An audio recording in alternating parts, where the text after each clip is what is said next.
Tgan. I do this shit for the love of the game.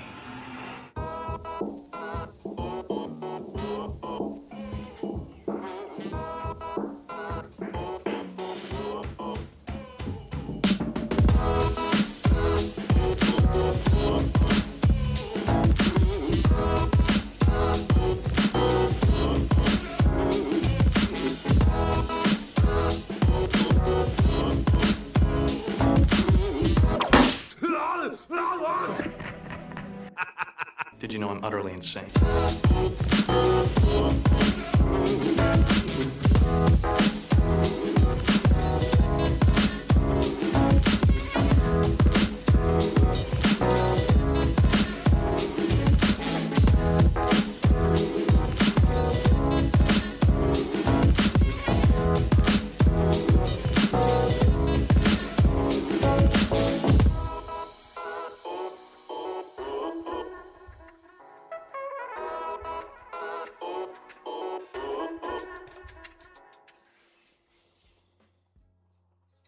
God damn it.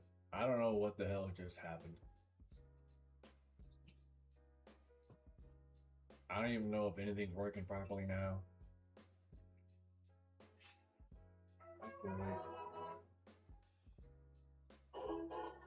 Wait for my PC TV to like turn on and make sure that it actually. I don't know what the hell. Yeah. I couldn't get my live started through Streamlabs. They just wouldn't do it. I went to the schedule where I scheduled it a couple days ago, and it just was like, no, we're not gonna let you work today. We don't know why. We just decided we don't want you to work today.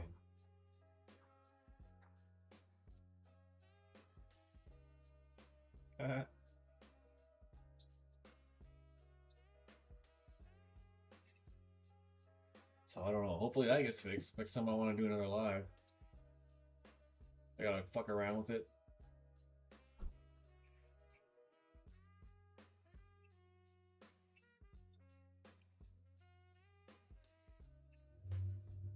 So yeah, anyways, today I just want to talk about the Xbox showcase from last week. Some of the other highlights maybe from SDF. Summer Game Fest was pretty good. One of the better Game Fests I've seen in a while.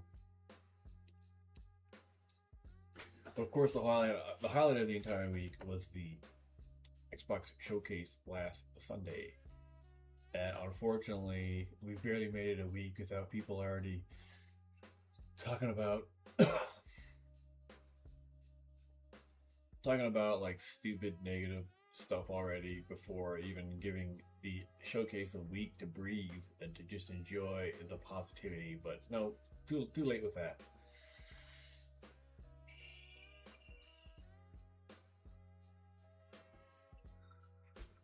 Is everything showing up on here properly?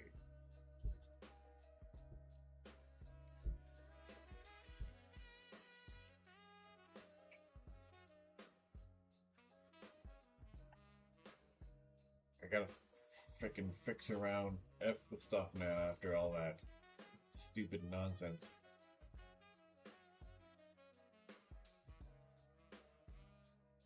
So irritating.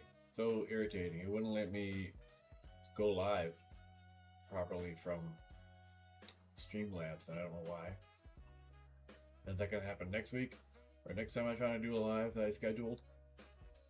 I could go live immediately, but if my scheduled live, I couldn't get it to work. I don't know why. They also just recently dropped a half an hour long Fable gameplay video, which I thought was pretty cool in terms of what you could do. So I wish it was a bit more action orientated, as you know, Fable was my most anticipated game this year until they moved it to next year, but I'm okay with it moving to next year, considering the latter part of this year is going to be really loaded up with games already. And of course, with the big papa, the granddaddy GTA6 coming out in November, which I'm still not 100% convinced is actually happening, but okay. They're saying it's happening in November, so pretty much everyone's just gonna get out of GTA 6's way and be like, yeah, alright, we're not gonna release the game while you're out there.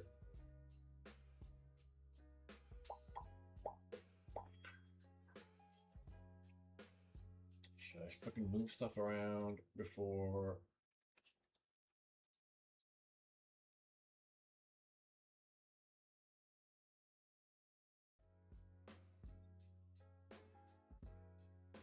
I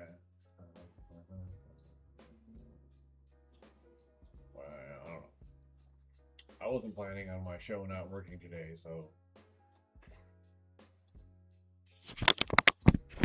You know, sometimes poo happens when you're live and there's not much you can do about it. There's not much you can do when you're trying to do a live and all of a sudden it just decides not to fucking work. It's blimey cocksucking annoying and shite. But what you gonna fucking do about it? Sorry, today is an adult version of my show and apparently I'm British, so if you don't like the way I am talking, too fucking bad.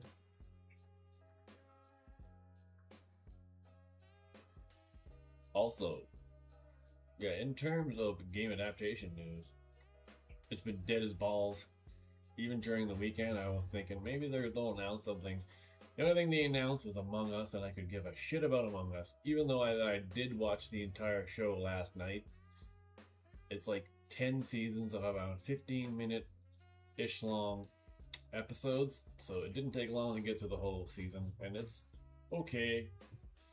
There's a lot of stuff in there that I don't play the games at all, so I didn't get the whole thing, but it's basically just like Clue. The game Clue meets the movie Faculty. It's basically what it is. It's about a 15-minute-ish. Constantly double checking to make sure my stream is running okay on other things. So yeah. All those people waiting to watch my show through the schedule are like devastated now. Oh, he didn't go live. What happened? It's just like, the thing that worked last week perfectly just decides I'm not going to work this week. I worked perfectly flawlessly last week and now for this week I'm just gonna not. It's just how computers are. But just like, I don't want to work today. Fuck you.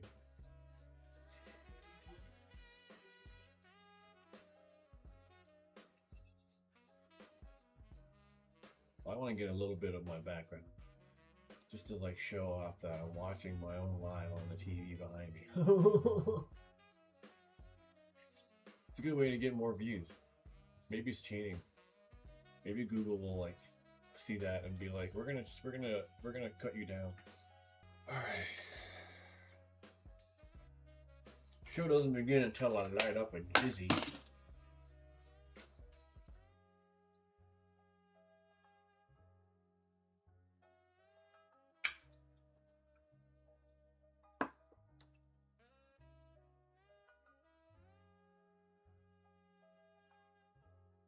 Not a whole lot I can say about Among Us other than the fact that it was somewhat enjoyable. But I don't know the games to be all like, oh yeah. I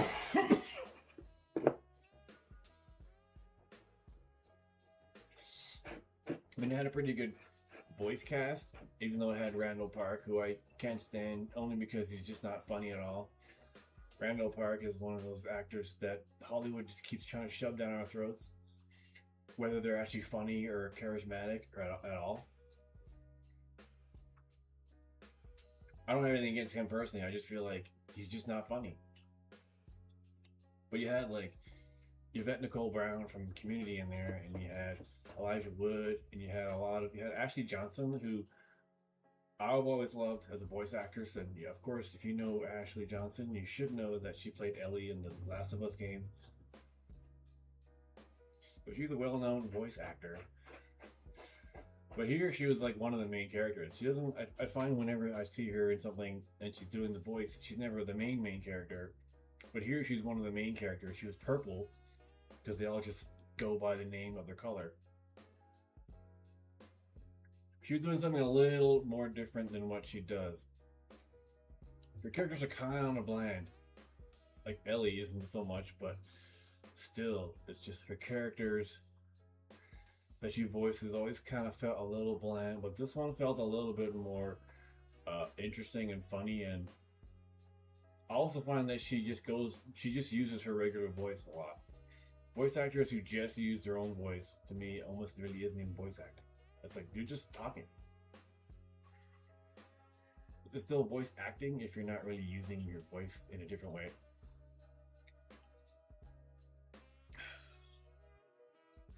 That's just about all I can really say, but one weird thing that I noticed was how much it reminded me of the movie The Faculty, which Elijah Wood was in back in 1998. So, it was bizarre, because he was in that movie, and that movie was so old, it's bizarre to think that even back then he was in that. This is almost the exact same concept, where there's someone someone among them is a killer, but you don't know who it is, and it turns out to be, spoiler alert, Elijah Wood's character.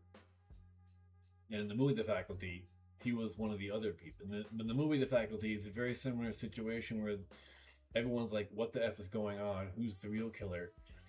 And among the group of Elijah Wood and his friends, it ended up being this random girl that no one suspected. So it's the exact same situation in Among Us. All these people were getting killed, but no one suspected Elijah Wood's character because of how innocent and dumb he was. But that was a very blatant parallel, I thought. I mean, there's no way that the creators didn't consider that or think of that when they were making that. There's no way they're like, oh shit, were you in The Faculty? Isn't this just like the story from that movie? I don't think that. I mean, maybe the game itself was influenced by that too, I don't know.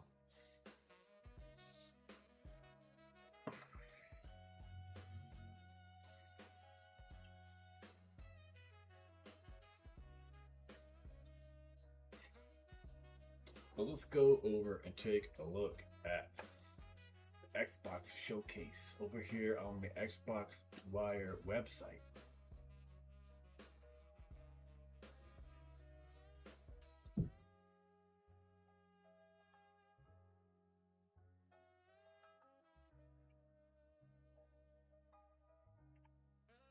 So over here on the Xbox side, they show all the trailers, and I'm hoping when I play the trailer, it'll play properly. I'll just play one just to make sure the audio plays properly.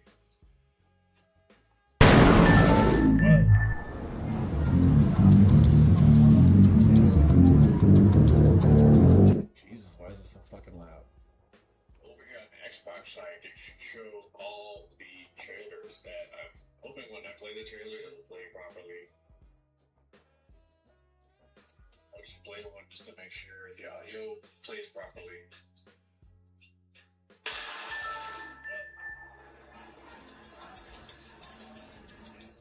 Yeah, I don't know why it's so loud. Oh, there's the volume.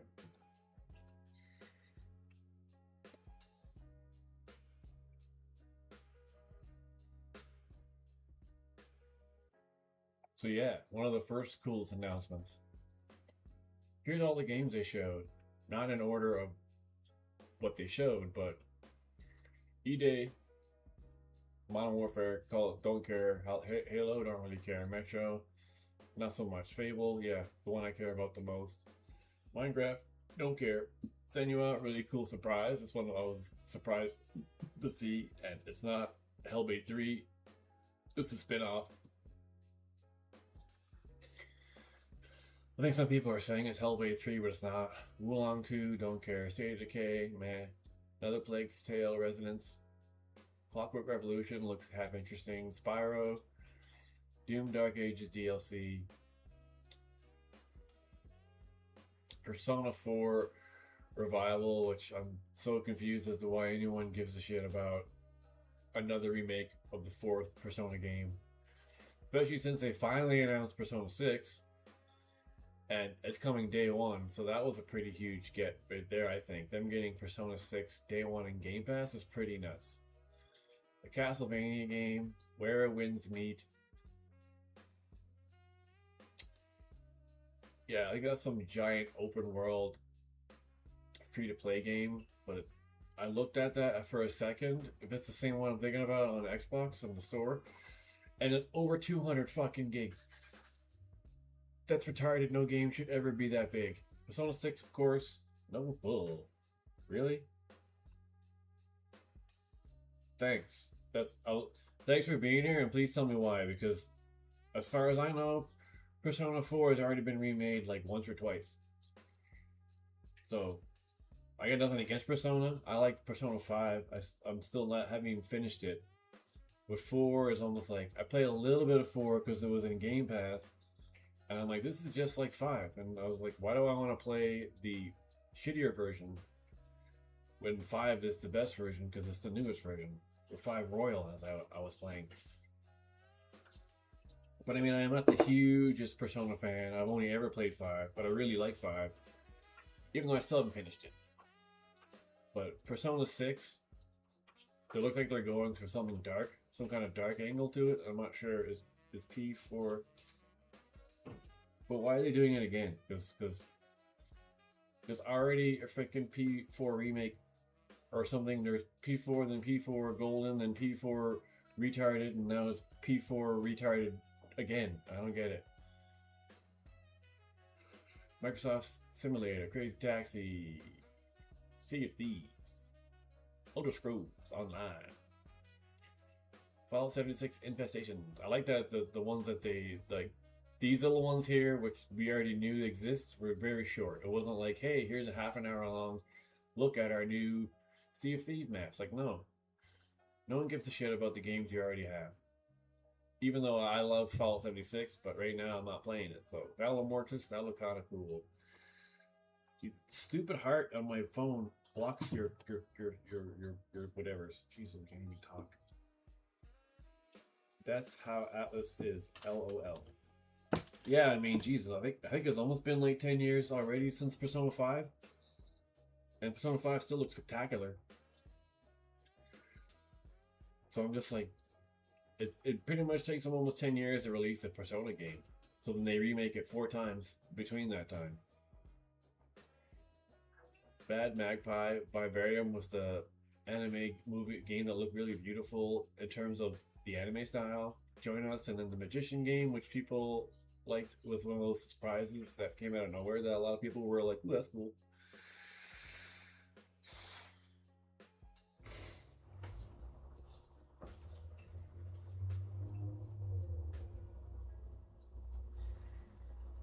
But they said they are gonna cut down on releasing different versions. Yeah. Now they are, after doing it, after re-releasing every game like 5 times. So yeah, here's the cool announcement of the new see-through green Series X.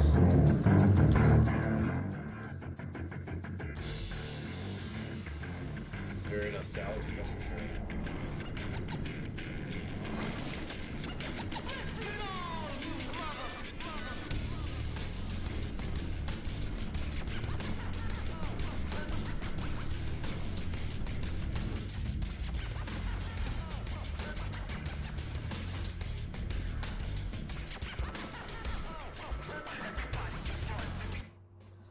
Yeah, Skyrim was just remastered 25 times. But they did remake, you know... They remade Oblivion, though. And the Oblivion remake is awesome. I'm still playing it. So yeah, super jealous of all the people that got to go to that. And hey guys, here's a free Series X. A free, extremely rare, very cool looking Series X. Like, that's a collector's item right there.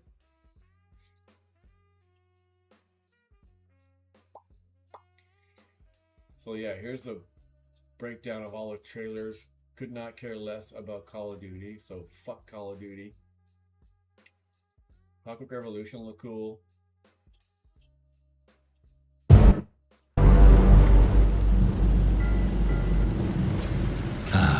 It's my kind of night. Alarms are ringing, bullets are flying.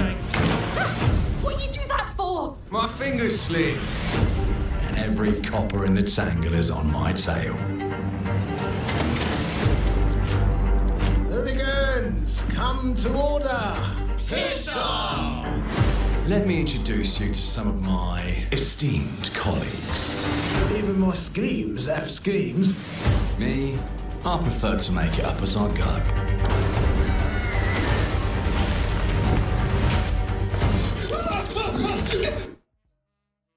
Yeah. I agree with the whole 1 terabyte. That was how I felt when the first Series X's came out. I'm like, dude, you could easily have at least a 2 terabyte, but you just don't. And then you charge $1 million for the expansions. So they could easily have at least a 2 terabyte or 3 or 4 or 5, but then the console would be like $3,000. Airships, we're not here for you. Not here for me. I'm Anne fucking Darrow. Time to lay our hands to mischief. We've been preparing to rob Griswick's vault for months now. So put in the heist tonight, yeah? Morgan, get to that crane to lower the ship. Greetings. I am the Miracle Industries auto-loading crane. If you have the authority, I am at your service. What happens if I fired a few holes in you? The lift is now unlocked. Ah, defeat. How sad. You were all doing so well. Do you expect us to go quietly? Well, I certainly don't expect any trouble from some of Avalon's most disposable citizens.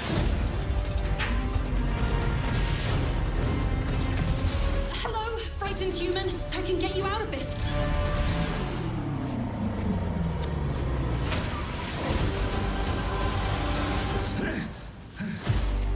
You've just jumped about 25 years back in time. This place, on this day, is ripe for changing the course of history. This life ain't one for granting easy choices, but I just found a way to control the past. Change who's in control. Make things unfair in our favor. Brought you a little toy with a big mouth. What a proper little villain. A better villain than you'll ever be, you decrepit old soak. The pimp, the plod, the priest, who do we like the least? Oh, it's different how they do ya, the ways they stick it to ya. And when they're done with chucking it up, oh, downstairs, well, they're all gonna screw you in the end. Nothing's ever given to folk like us, especially not the future. But this time, we've a chance to steal it. What more could an honest thief ask for? Downstairs, well, they're all going to screw you in the end.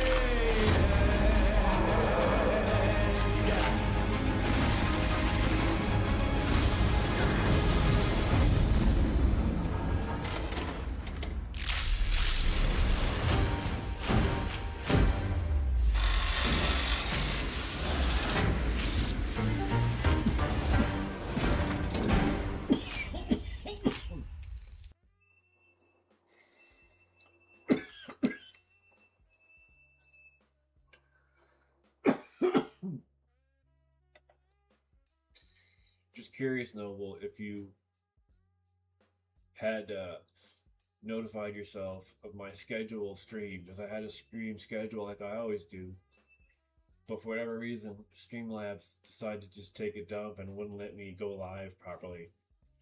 So I had to start a brand new live. So, I don't know. Curious to see if that's anything that you experienced on your end, or I don't know how you always manage to be here every week. Like, I don't know how you do it. I don't know who you are, but it's bizarre.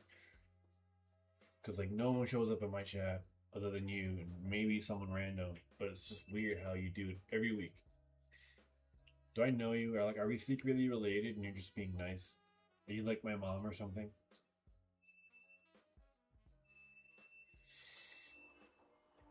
Clockwork Revolution returned after last year's bombastic everything but the kitchen sink trailer. So there's just something about this game that really isn't getting me going like everybody else. It's like, yeah, Clockwork Revolution. Every time I see In Exile, I just keep saying I would still rather just see a Wasteland 4. But it's cool that they're expanding to first person, even though this just gives me hardcore Bioshock 3 with a little bit of arcane mixed in. So there's just, it doesn't feel very new. Like, it doesn't feel anything unique or innovative. They're just doing things that are already out there, but they're doing it well. And it's definitely going to be a good game.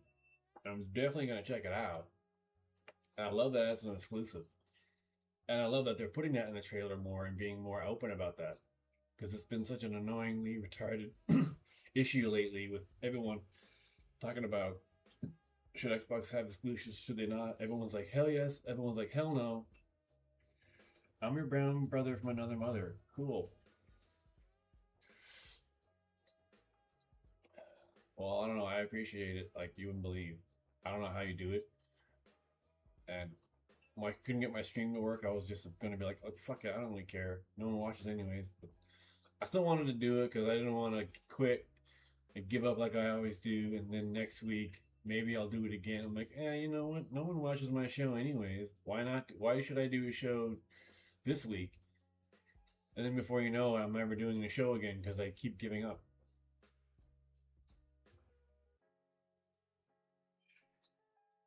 I'm a quitter.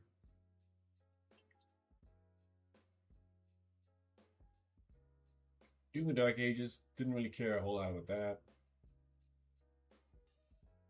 Our flock has been led astray by your acts of defiance.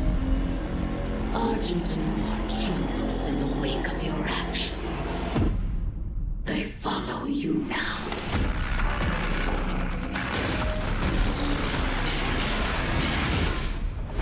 The Council has chosen. Beneath this chamber will be your tomb.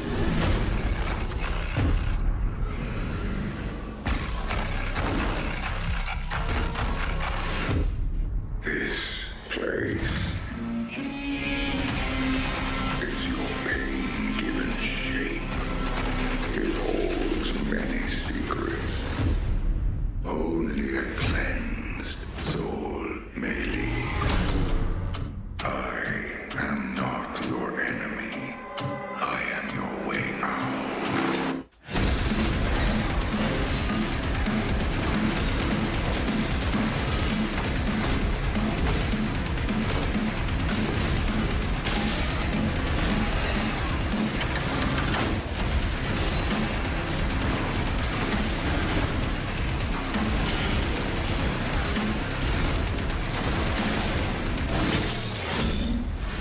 With the Slayer gone, have you not found peace? The demons, they have retreated. Their war is with him.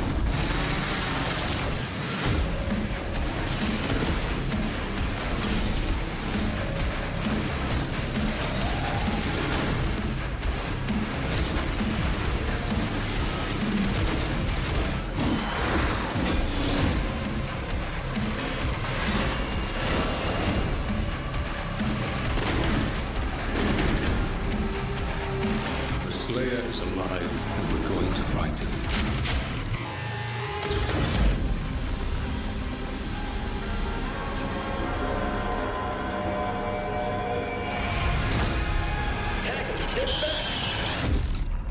It looks alright. I don't know why I couldn't really get into Doom and Dark Ages. I don't know if I... It's all the Doom games kind of like, they're good, and I know they're good, but when I play them, I'm just like, they're not doing it for me. I've never been the biggest Doom person ever, even from back in the 90s when it came out, and it was a big old deal. This one here is cool, Fable, with Haley Atwell in it all of a sudden out of nowhere.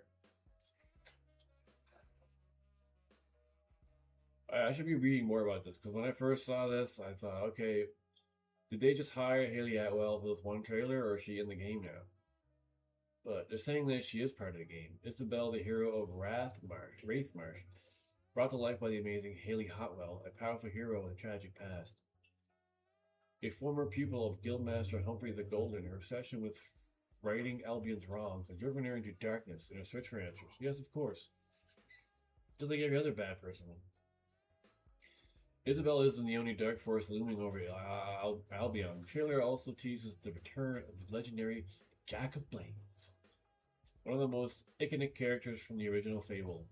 We're excited for players to find out more about Jack's role in our reimagined Albion. You can find out more about Isabel as well as 10 other major characters in Xbox's cast reveal feature. Oh. Yeah, and officially February 23rd. Unless you pre-order, you can get it February 18th. And, you know, that's one of the very, very rare games where I would consider pre-ordering just to play it early. I've only ever done that once with Starfield. Is this? Hell yeah, well, she was like fine. She's so fine. Go square her faces. It's just like a gigantic square. Symmetrical. These very symmetrical face. It must be new. I don't remember this, but they did a breakdown of the cast. We already knew that Haley Hotwell's in it.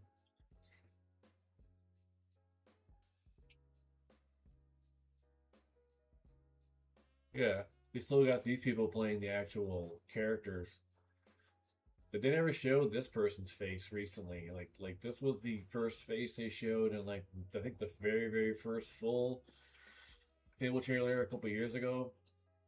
And then I don't think I've seen her face in anything since. I don't think people liked her very much.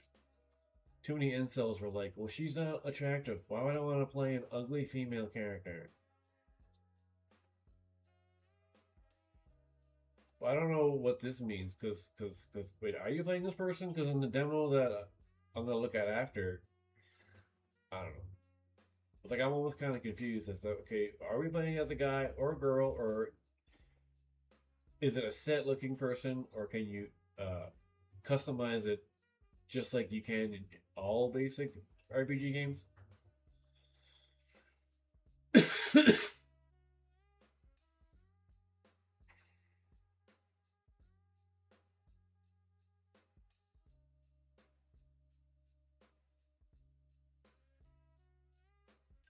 She was in Valhalla and Horizon Forbidden West.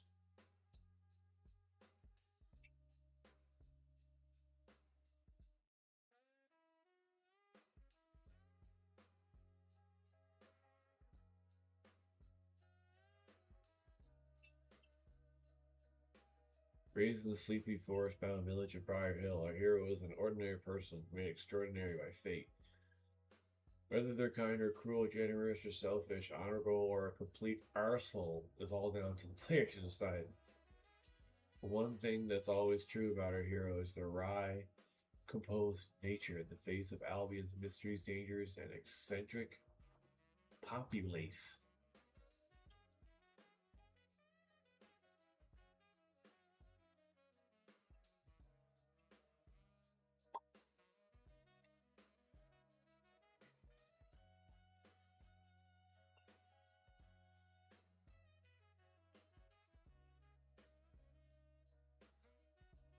Why was Atwell cast? Haley's ability to combine vulnerability with strength made her the perfect person to play Isabel, and working her was a real pleasure. Her desire to really dig into the character and deliver the best possible performance in every scene blew us all away. Not just on the performance capture stage, but in the voice recording.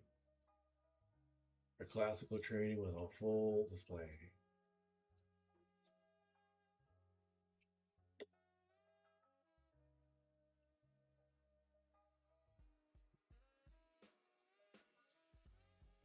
Craig Owens. That's what they keep mentioning. They keep saying Owens. And I'm like, who is this Owens person? And then we got Richard Ayoade from the It Crowd.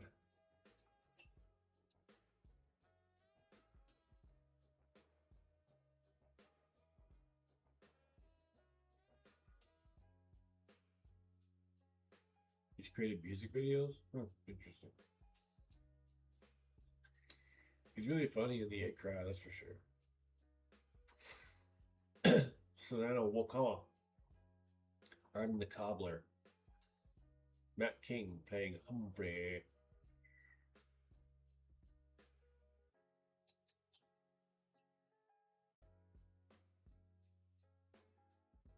These are all like more well known in Britain than you know, North America.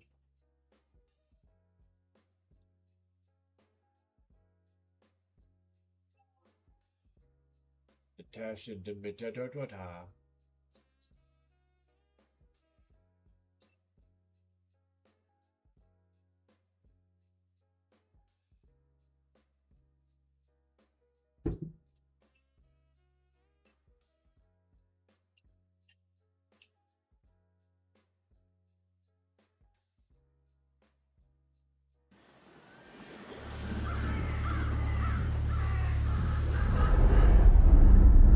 Do I remember the moment my powers came in? Well, I was being crushed to death with seawater and mud and manure whilst holding onto my sister's hand. I remember her fingers gripped so tightly in mine that her nails drew blood. Until I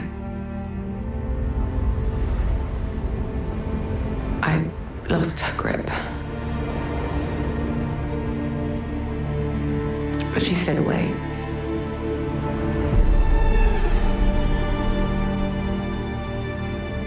Does stick in the memory bit, yeah.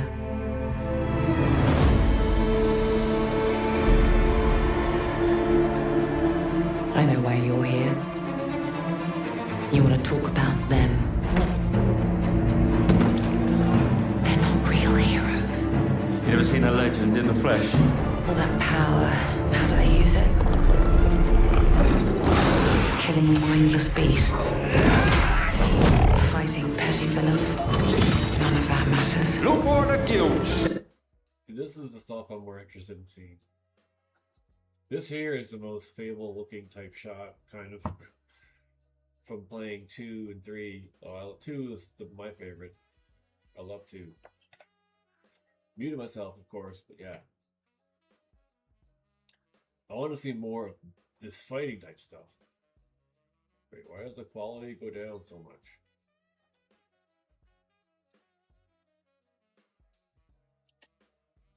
A legend in the flesh. All that power, how do they use it? Dude, this is the stuff I want to see more, but is this the character? Because this is almost like, okay, are you playing this character? The camera is so close though, but that's a ballerine. Look, that ballerine looks fucking way scarier than the ballerines from the older games. Killing. I love werewolves too. Werewolves are just the coolest. Mindless beasts. There's hobbies or whatever they call it again. They look exactly like they did before, but yeah, visually it's really beautiful. You're fighting a gigantic frau. Fighting. I guess you're fighting with that guy. Do you have companions? I guess companions is part of the game. So I never really I forget that there are parts of the game where you have companions, but it's almost like it's so short and not a lot happens, you forget about it. Petty villains. None of them. Camera is like so close. I'm sure you can adjust that though. I mean, they're probably doing it for the trailer purposes, but most games you can adjust the trailer. I mean, to me, that's actually too close. I prefer to be farther out. But if you're just doing it for the trailer. No more the guilt. Shut down. A real hero knows how to wield power. I actually don't think I've beaten the first one. I played 2 as the first one I ever played. Then I went back to 1. Then I played 3.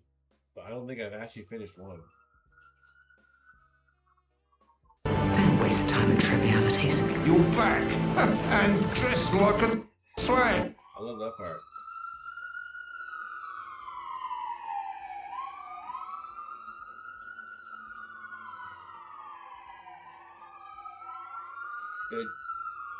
I shouldn't be getting distracted. I see all that shit all the time, but I'm just like, Yeah, and 2, I can't remember if this was in the game, but yeah, in the games, one of those, did I ever beat, yeah, I already answered that, but the doors that talk to you were funny in 2, and I keep forgetting now if the doors were in all the games, because I know 2 had those, like, little gargoyles that would, like, just make fun of you, which were hilarious, and you had to find where they are and, like, shoot them. But then I think 1 had the doors where they would talk to you and you had to figure out how to open the door. Every door was like a puzzle.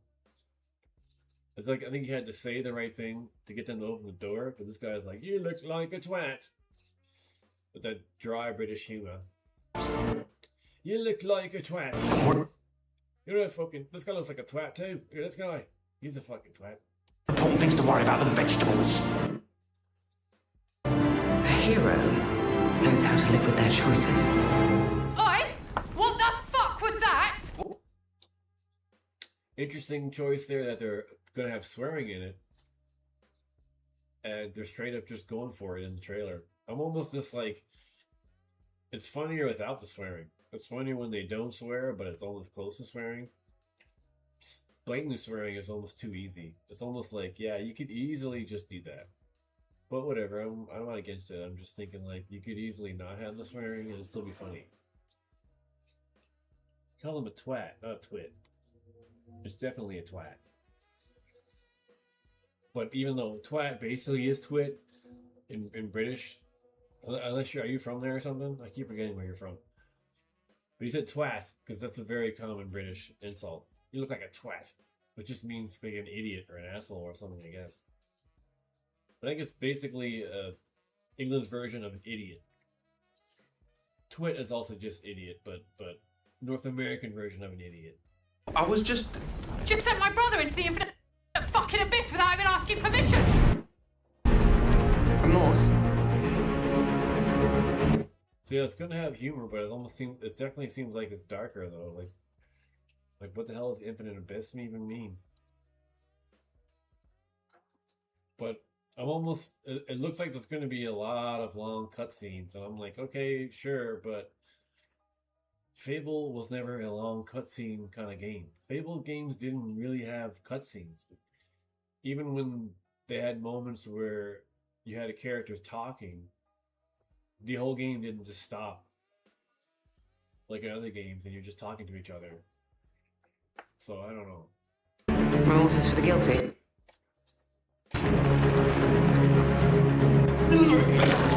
Look, I will tell you what I did.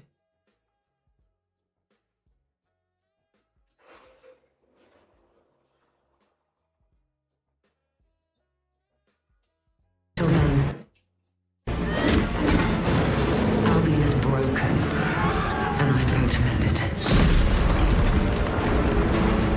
Albion doesn't need heroes. It needs a hero. You're a monster. And that hero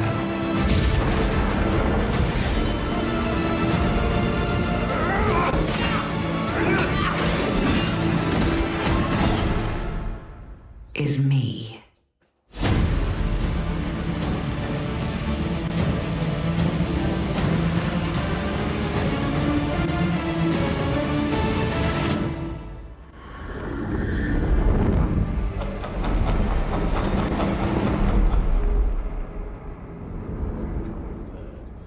Was the first time they finally announced it, but isn't Jack of Blades, isn't that supposed to be who she is? I'm confused about that.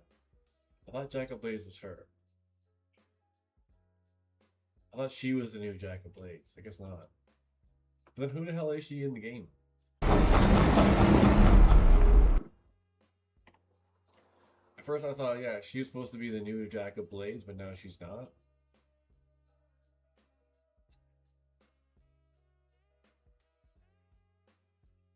Fable the game. I haven't been to this site yet. Is there anything funny on here? Maybe there's something funny on here. Ooh, you need the age verification to get in? This is my real birthday too, and I don't care if anyone sees. That's right, 1977. I'm an old ass motherfucker.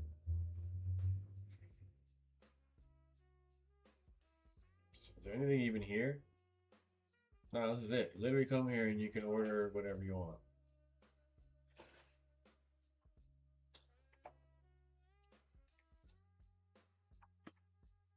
Stop it.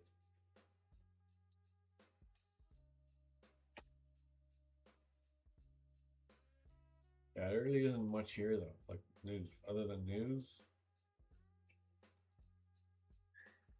latest news, nothing.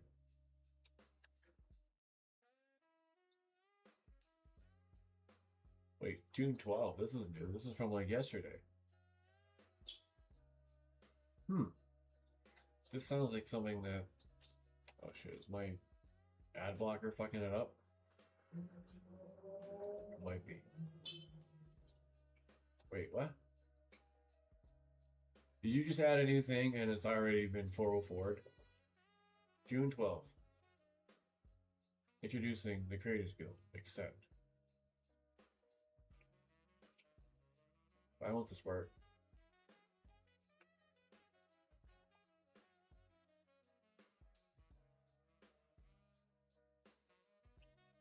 I'll refresh the page. Try it again. June 12th. See, why isn't this featured? This is from yesterday. But for whatever reason, the link isn't working. The fuck? You guys are dumb. Can't even like update your site properly.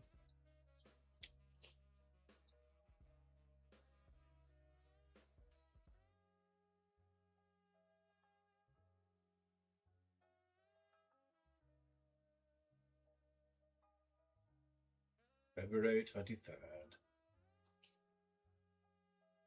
Am I in the Discord? I think I am already. Yes, I am not a robot. At least I don't think I am. Pretty sure I'm not a robot. I might be.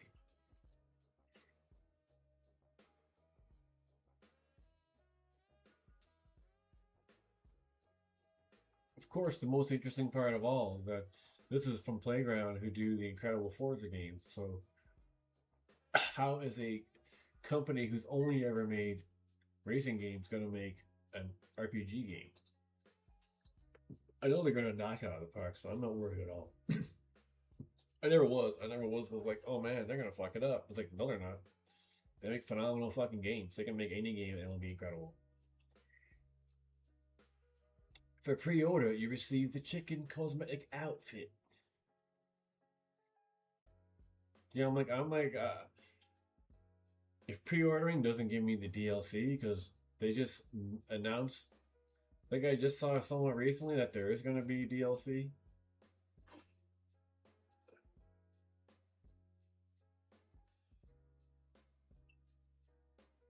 Oh, you got a bunch of flowers.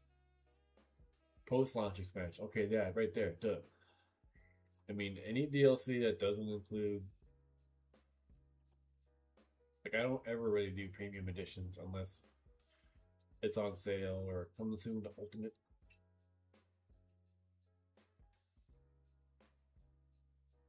$16.99.99, but this still says US because it thinks I'm in the States when I'm not.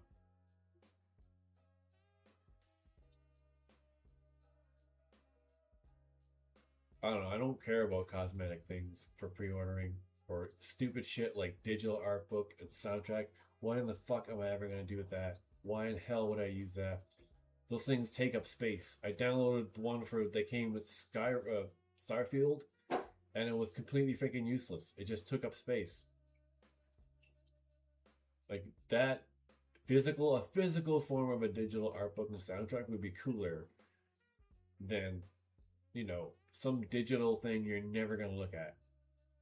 These are all cosmetic suits. They don't do anything, I guess. Bastard armor? Bastard armor? What is this, some fucking Game of Thrones shit? And the chicken suit. And all these games you could get, suits you could get. Anyway, collector's edition. I mean, people like stuff. That's a pretty cool looking statue, but I don't do that stuff either. Like, I don't buy things just so I can put them on a shelf and never use it again.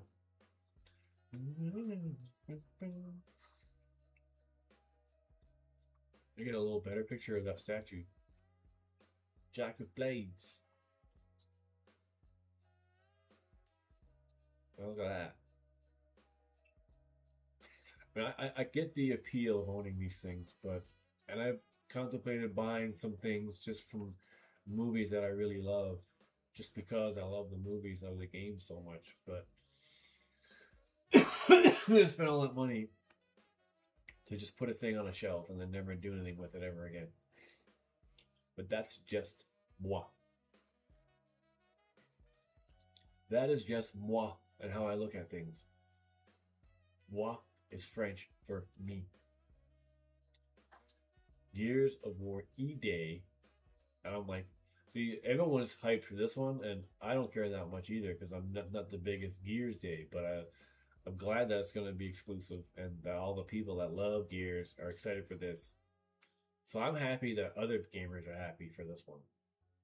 And yeah, I'll play it on Game Pass for sure. This is the Coalition Emergency Broadcast System. There are reports of multiple tremors causing minor damage across Kelowna. Stay sharp. Don't let them surround you. There should be more guns in the trunk. Here, strap these on. This isn't enough. We should still head to the police station. We're gonna have more firepower there. Right. Yes. It's about 2 blocks up ahead. Okay. Shoot, move, watch for civilians.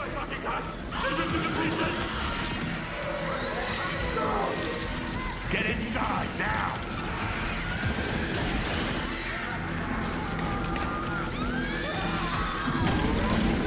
Ground's opening!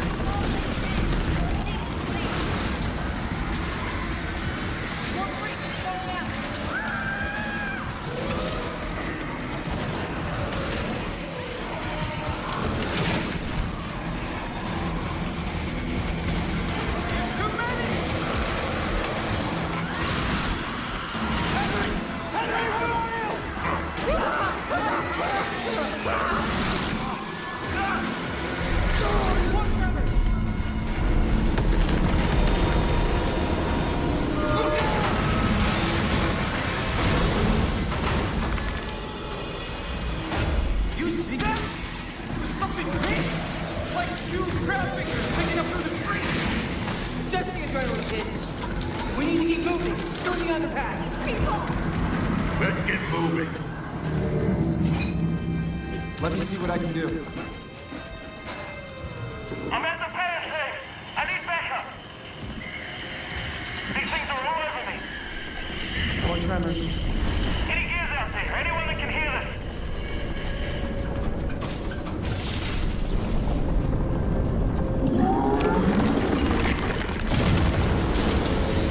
Look out!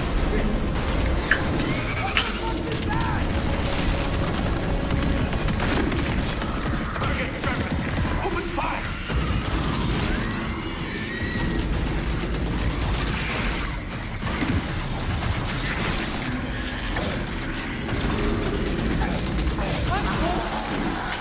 These are goddamn breach points!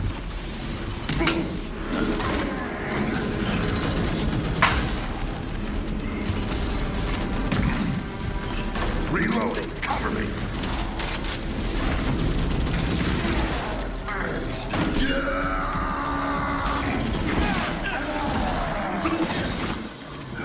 All right. That gear said they're stuck in the pay and save. Which way? It's on the other side of those apartments. At least that thing carved us a shortcut. Through here.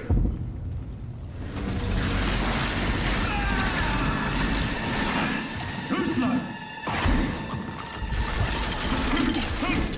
Bugger! Come on then.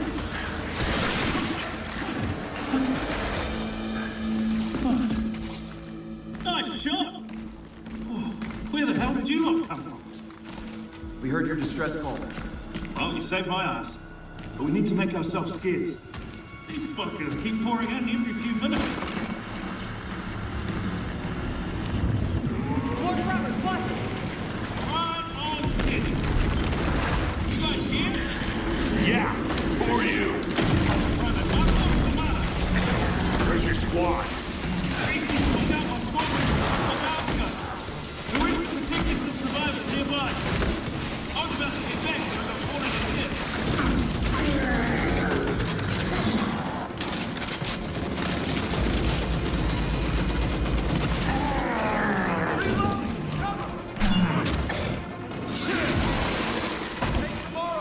These things been coming in waves? Yeah, what's the problem till I ran out of ammo? I'm not just standing up. I got friends and stuff.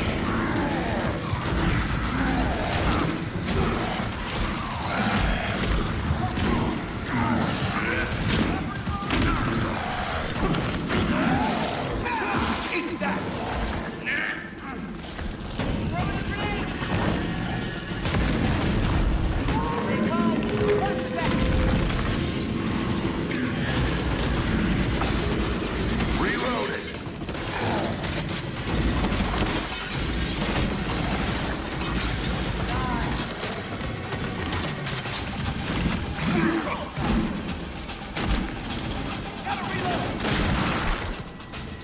Anyone see him?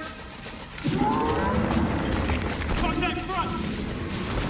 There's no end to these freaks!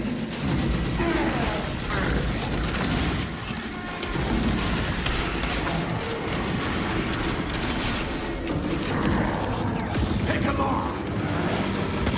On your right, Carter! I got it!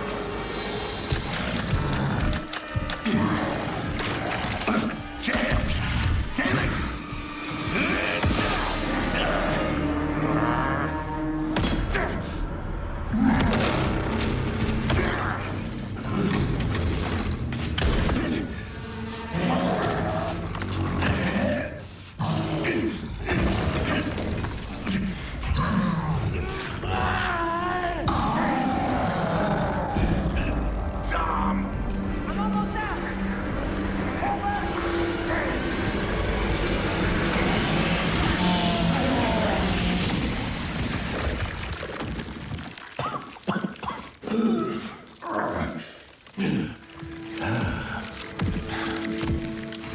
Our roads converge again.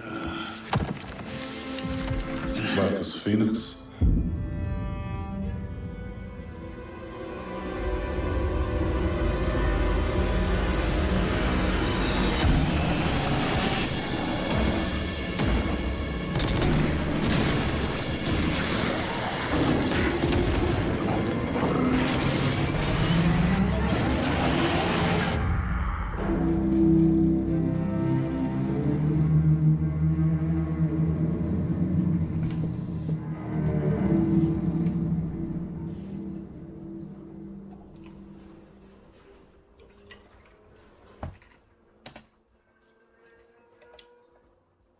So yeah, that looks sick.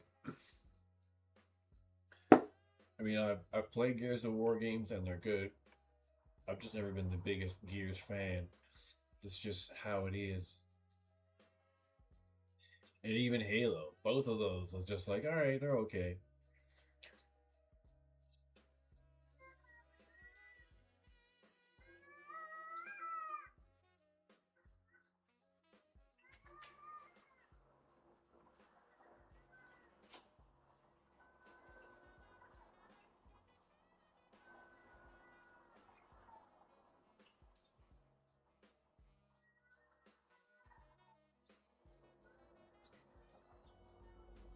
I should try it. I keep getting distracted, like.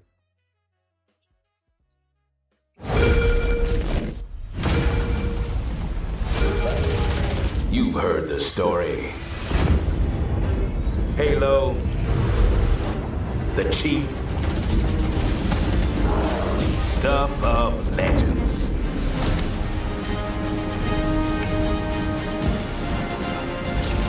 But that's not the story I'm telling today. This one, you haven't heard. I've started simple enough. Drop in, grab the goods, get out before anyone noticed. Well, guess what? They noticed.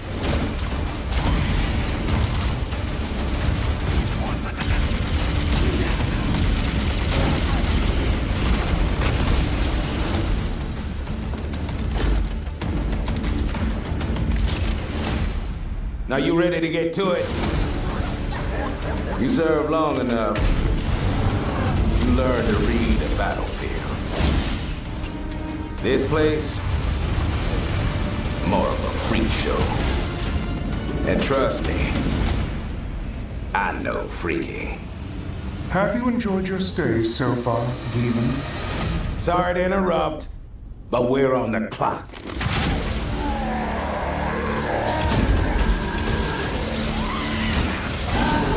The thing with simple jobs is, they always get complicated. Plans change. Odds get worse. My advice, bring a Spartan.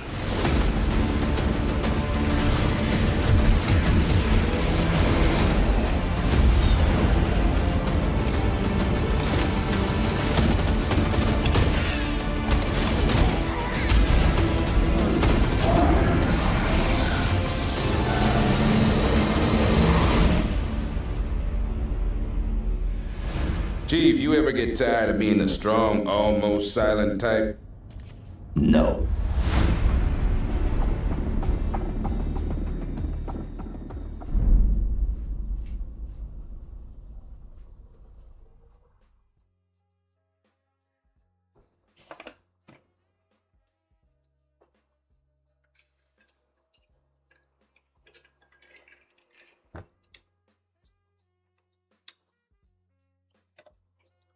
Minecraft Dungeons, could not care less about that. Here's the one, Senua. This is the one which was a sweet surprise.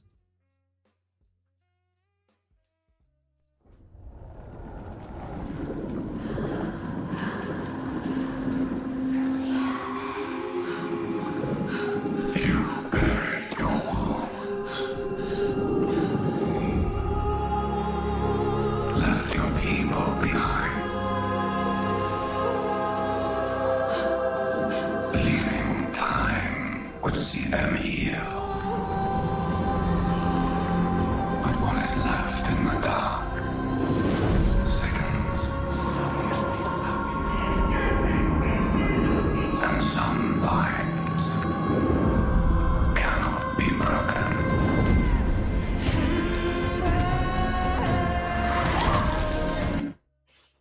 This is what I always wanted more from Senua. Like, as beautiful, as incredibly beautiful as Hellblade 2 looks, visually, it's like one of the best looking games ever made. It was so fucking short, and I don't like games that are short. So if we can just get more of those same visuals that are probably not going to be as good, just because if this is going to be a longer, more open game, then they'll probably have to, like, drop the visuals a bit. But seeing this is cool. I like this. Definitely very Uncharted, Assassin's Creed type stuff. I mean, it still looks like the Hellblade 2, just, you know. I mean, plus also I'm streaming this through the internet, and I don't have it on the highest bit rate.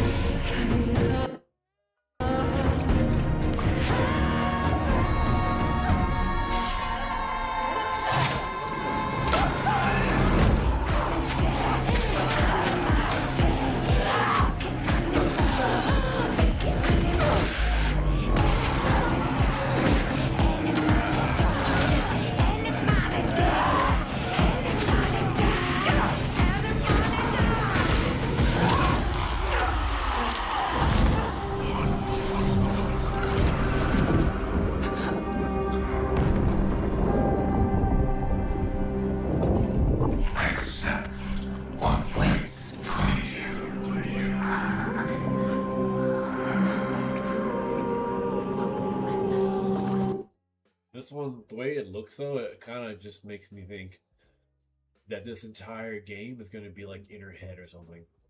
Because this is not supposed to be a direct sequel to 3. Right, so here, what do they say here on the official Xbox site? Senua was a surprise reveal of the show. A new action-adventure game from Ninja Theory set in the Hellblade universe. So right there, it's saying it's not a Hellblade 3. It's set in the universe. Senua, a Celtic warrior, is trapped between life and death and a fractured vision of purgatory. Well, that's basically what I just said. See, I always do that. I guess what it is, and then I read it, and I'm like, yeah, that's pretty much what I meant. Like, she's not really there. She's apparently in purgatory.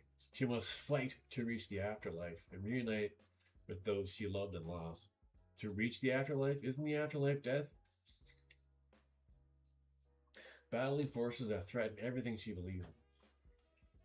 The announced trailer showcased bold new action-adventure gameplay with tactical combat, challenging you to overcome multiple enemies by mastering a range of weapons and special focus abilities. In the world born from Senua's mind, players can look forward to exploring. See, that's just what I said. Like this whole thing is actually really in her head. It's not actually happening, and that is what they're doing. But they're clearly saying that it isn't Hellblade 3, so anyone who thinks it is, it's not. After the set after the events of Hellblade 2, existing fans will love this fresh new direction, while offering the perfect entry point for new players when it arrives next year. And they actually talked to Ninja Theory about it. What does Ninja Theory have to say?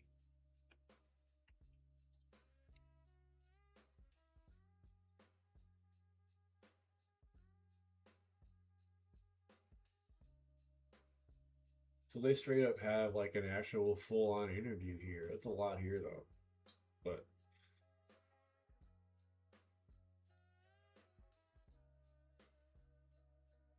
it looks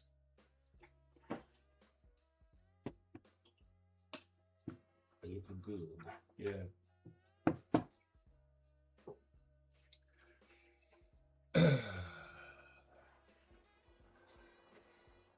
I still, yeah, I played some of the first one, but it actually was giving me too much anxiety because it felt too real with some being a crazy person myself.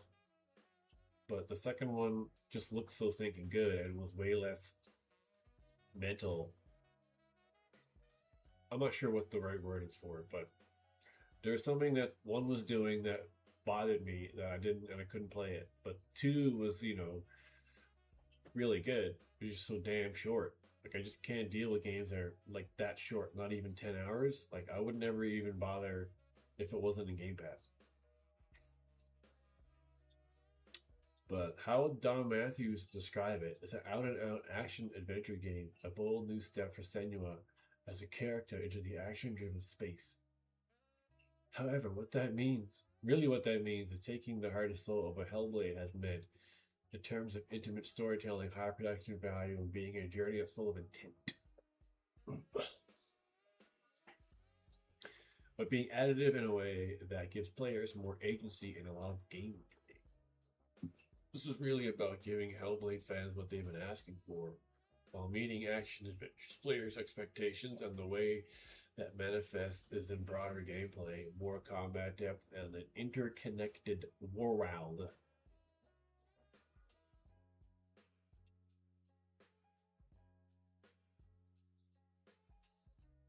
The title feels telling. Why is this simply Senua and not Hellblade 3?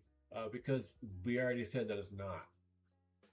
But for some reason, this guy can't seem to answer that question directly. The title of just Senua really reflects that this is something fresh and new and different. It's a different style of game. I think Hellblade 1 and 2 had an intention we delivered on, but this is a different intention. I think it was being additive. Or you could just say, because it's not Hellblade 3. That's the only answer that you should be giving, instead of giving this puffy, I don't know, this is kind of like an Xbox interviewing an Xbox dev, so they're all just going to be sucking each other's balls. You can acquire weapons from enemies or find them in the world. Some of them you can holster and take out, but others you can't. You can grab a short axe from an enemy, take it with you, use it as a ranged weapon. Do they break? Like, they fall apart? Is that why you stop using them? Or do you just get rid of the ones you don't want? Can you sell them? Probably not. And in terms of dual wielding weapons, which we also show in the trailer, Senua has a primary sword and she can pick up other weapons as well.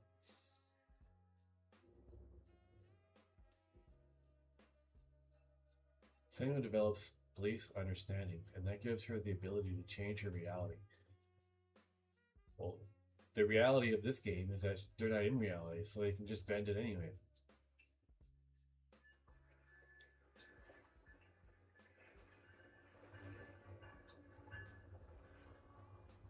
That manifests a focus ability that the players can use and when they wish across traversal, puzzle, and combat.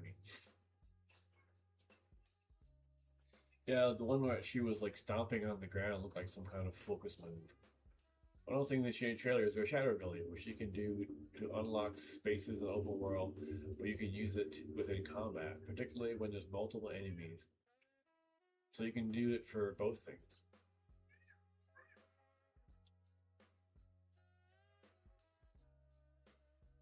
About twice the size of what we had in Hellblade 2, so that's not even that much bigger. Hellblade 2 was tiny. Twice the size of that isn't much bigger. That doesn't, still doesn't sound long enough for me.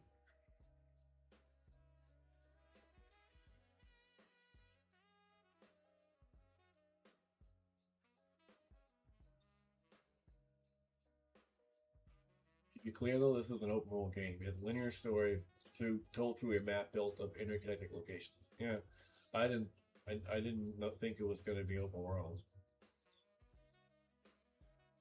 I really love stuff where they're asking players to be perceptive. I want players to be able to play this game and look up what they might be able to uncover in the world. For example, there might be something that just seems inconsequential in the beginning of the game, such as a tree, a slightly unusually shaped tree. Later in the game, Senua develops a new belief around that tree. A tree then develops a special power that Senua can utilize to access a new part of the world. Okay.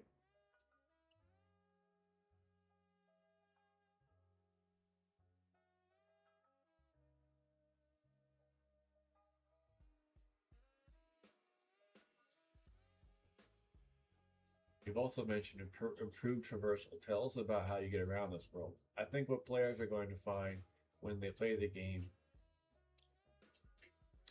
is much freer and snappier traversal, increased movement speed, just like choice in combat.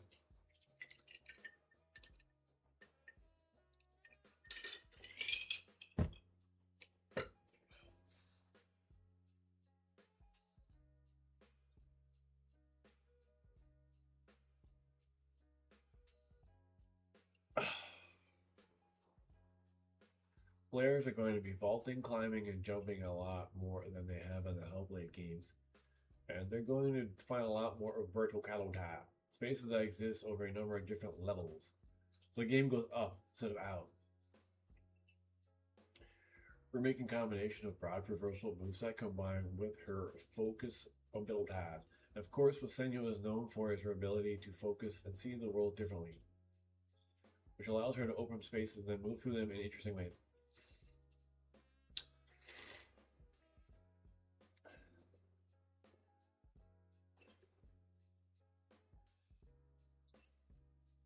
This takes place after the events of both Hellblade 1 and 2, set in Purgatory. It's Senua's vision of Purgatory, which is a vision of her childhood homeland.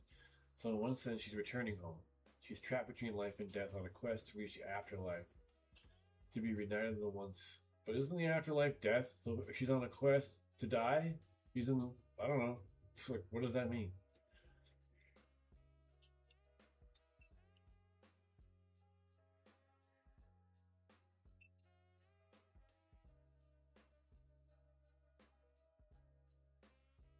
Yeah, what's the goal thing? I didn't get that part. What the goal represents in the game is this insidious but beautiful force that threatens not just to erode and erase everything Senua believes in, but also is what she is risk of becoming. Okay. Of course, visually it looks amazing. Even with it like it's not gonna look as good as Hellblade 2, but it's still gonna look amazing. You released Hellblade 2 in 2004. Senua's out next year. It's a pretty short turnaround for a new game these days. So what was your aim? 100% is very deliberate. It's not about rushing something out the door. You would never do that. but we want to ship games.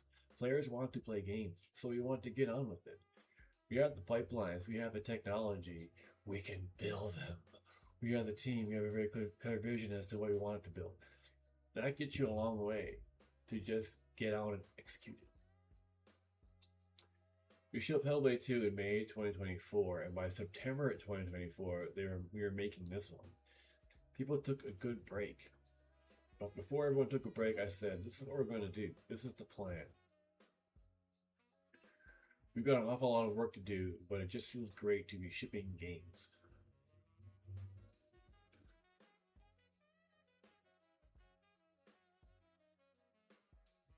This is the plan is this the plan going forward? Giving people more Ninja Theory more often? Yeah, I think so. We want to give games the right amount of time. But the best thing as a team is getting the craft and the creativity out to players.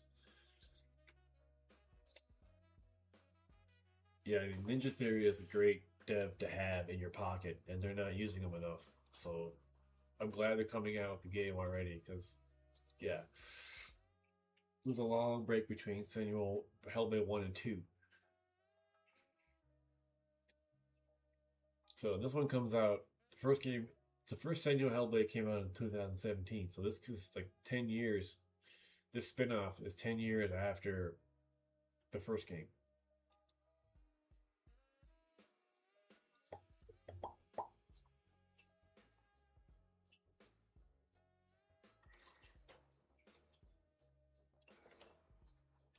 Spyro. Didn't care too much about Spyro, but a lot of people were hyped for that. I guess because this is the first original Spyro in almost 2 decades. State of Decay. A lot of people are... I've never played a State of Decay game in my life, so I don't know anything about State of Decay to comment on it, but a lot of people seem to like it. World premieres. Ooh, so they got a separate section for new things. Bad Magpie. New indie studio Milktooth. People with their silly, weird names. Belmont's Curse. October 15th release date for Castlevania Belmont's Curse. Don't care about side-scroller 2Ds. They just don't do it for me either.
So, yeah, you play the Hellblade games, they should still be both on Game Pass. Join us. This was a new one.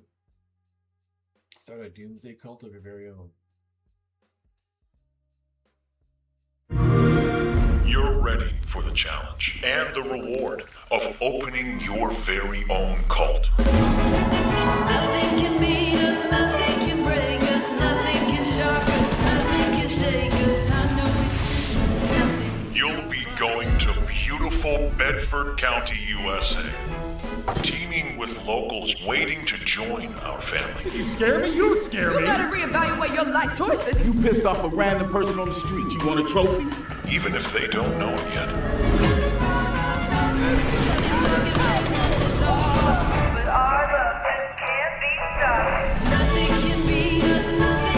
Build a cult, and I will shield you from the apocalypse. Join us. Nothing can stop our love. Looking for the owner of a severed human head.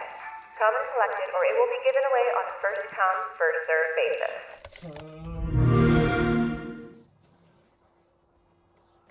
That's the third trailer? I never even heard of it. That was the first time.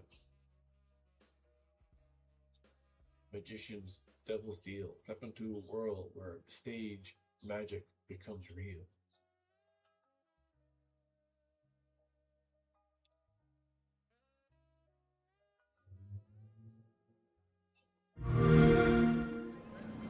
Ladies and gentlemen, admirers of the mysteries of magic, take your seats before the lights go down and the curtain rises, for our next act is about to begin.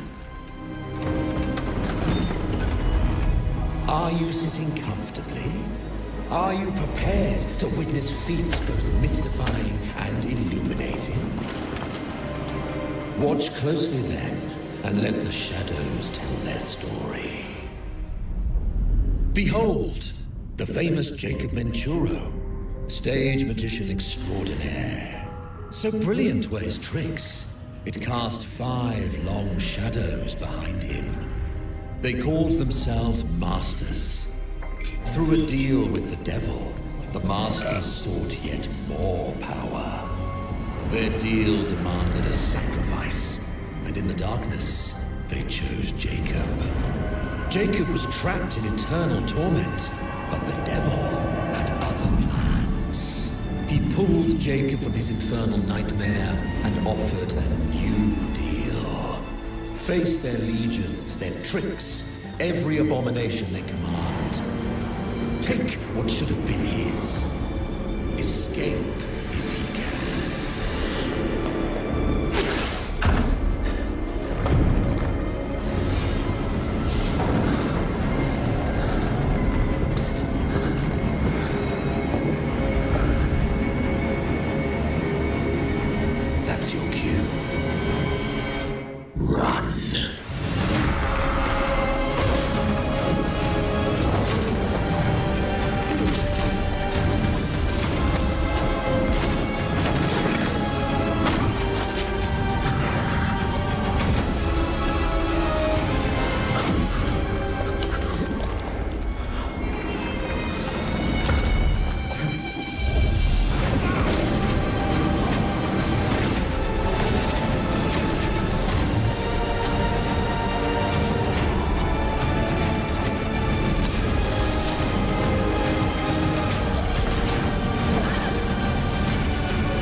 A deal's a deal, Jacob. I'll see you soon.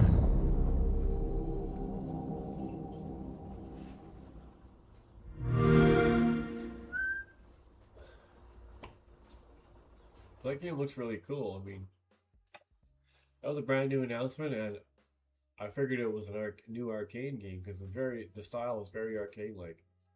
But no, but it still looks really cool.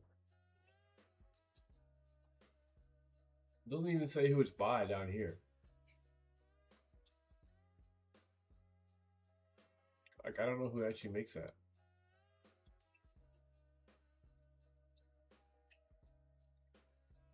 Metro 2039.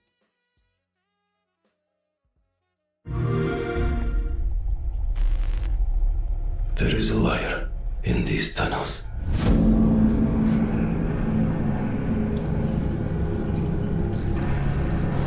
They call him Führer.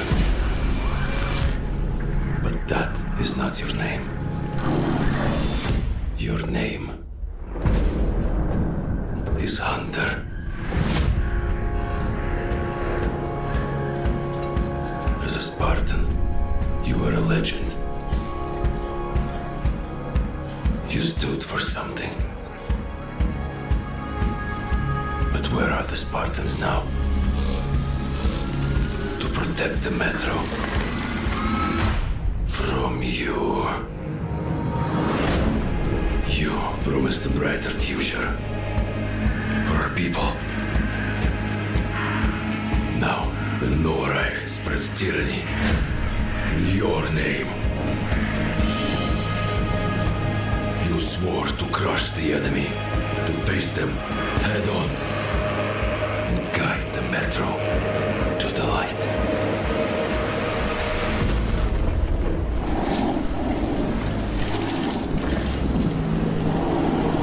But darkness consumes you. Spreads like a plague. Eats you from within.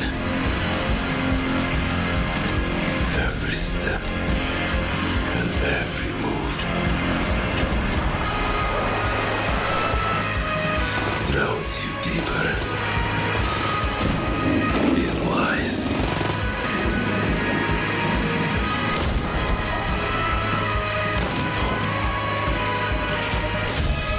Your lies, and now, Hunter,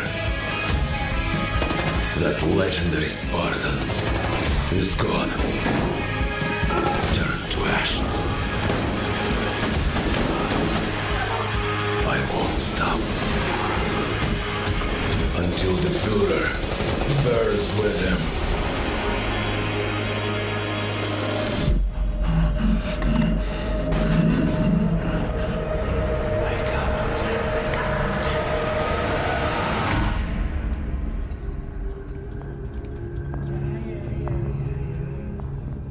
Pretty good though. I mean, visually, it looks pretty amazing.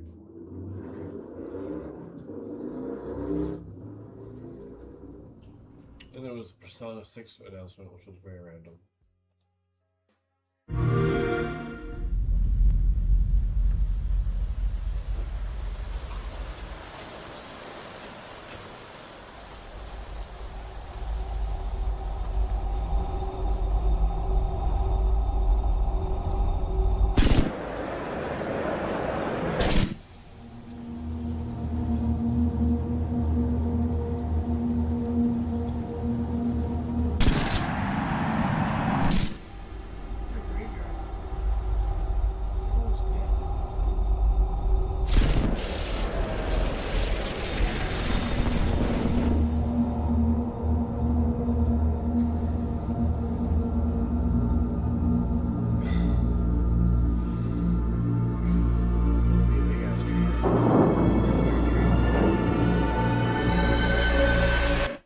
Someone without a head.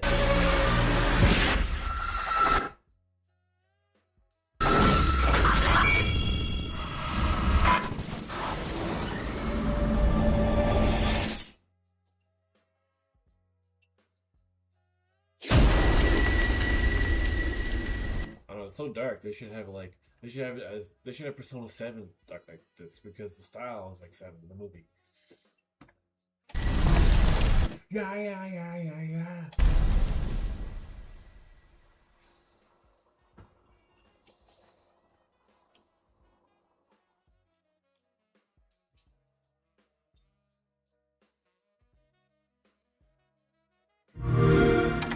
You ever heard of the Midnight Channel?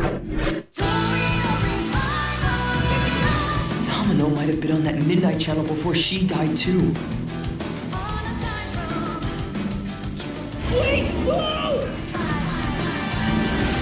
Now, where are we? Oh.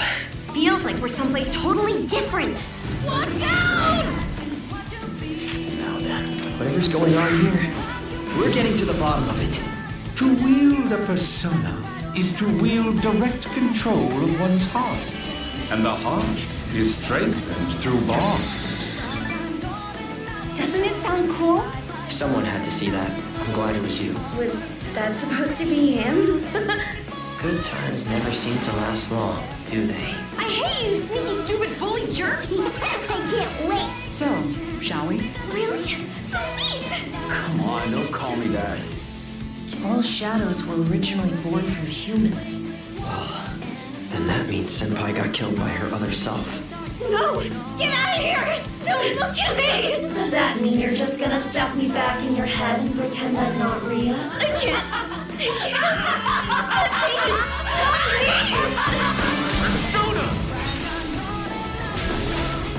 All right. whoever's tossing people in. I think I'd like to help too. I'm not running away from this. Well, but I have no problem taking down shadows. It's over! So yeah, I'll be counting on you, partner. And let's team up and catch this jerk. Let's end it! Here! Go! Persona!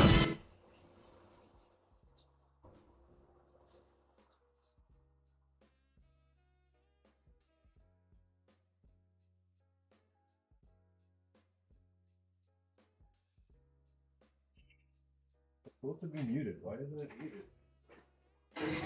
Let's team up and catch this jerk.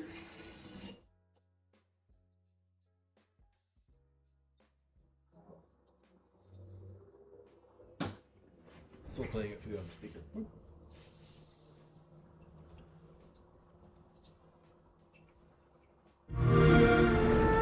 The mountain stands here, yet it cannot be seen. The wind passes without a sound. People move within.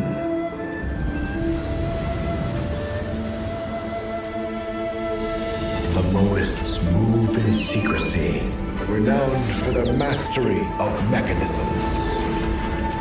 As the old order begins to fall, no one can remain untouched. When all is obscured, the battle has only just begun.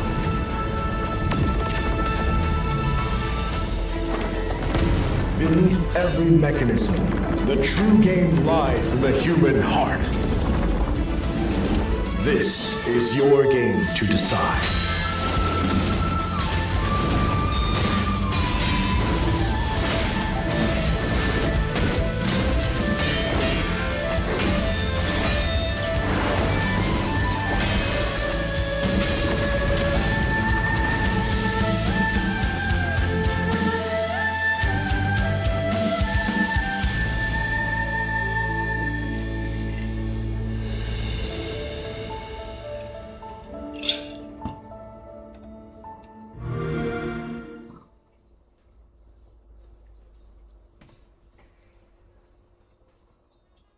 This was that enemy game.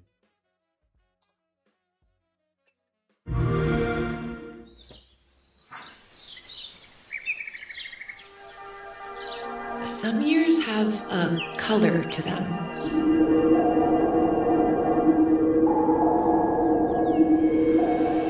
A haze that seems to fill the whole world.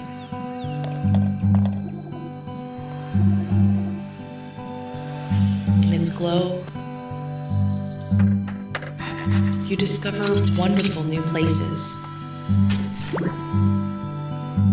Dear friends you always needed.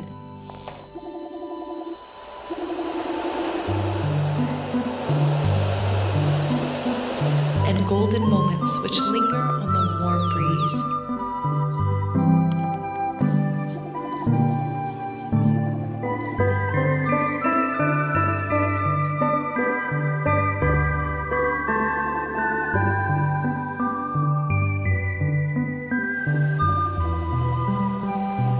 As you live your days as dreams.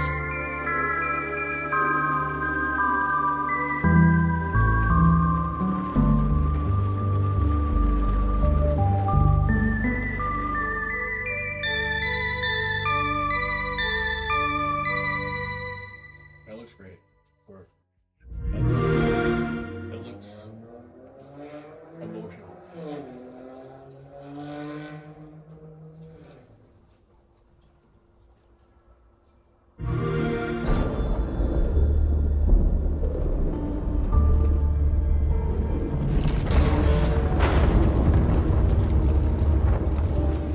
What would you give for victory? Your life? The lives of your sons?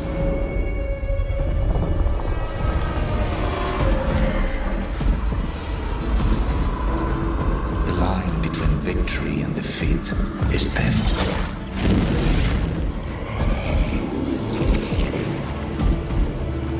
What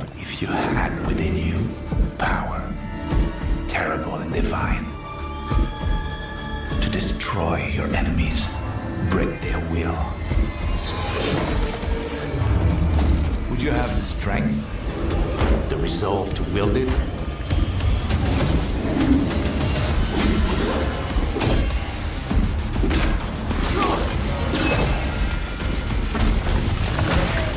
If destiny was there, within reach, could you sacrifice everything?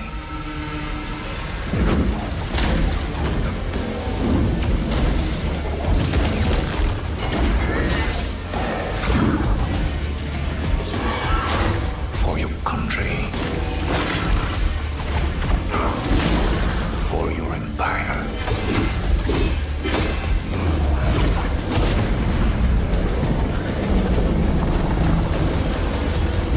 For your emperor.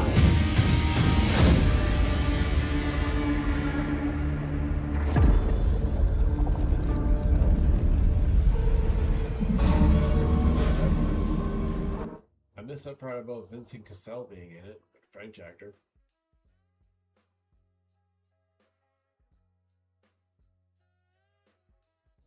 Yeah, updates for games. Who cares about that? Or at least I don't. Though I do play ESO and Fallout 76 movies.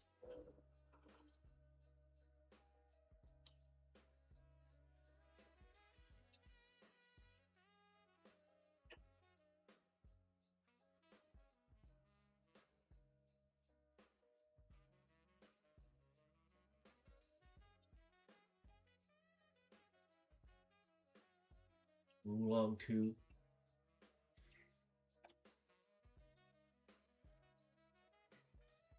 Well, there's that half an hour Fable gameplay demo.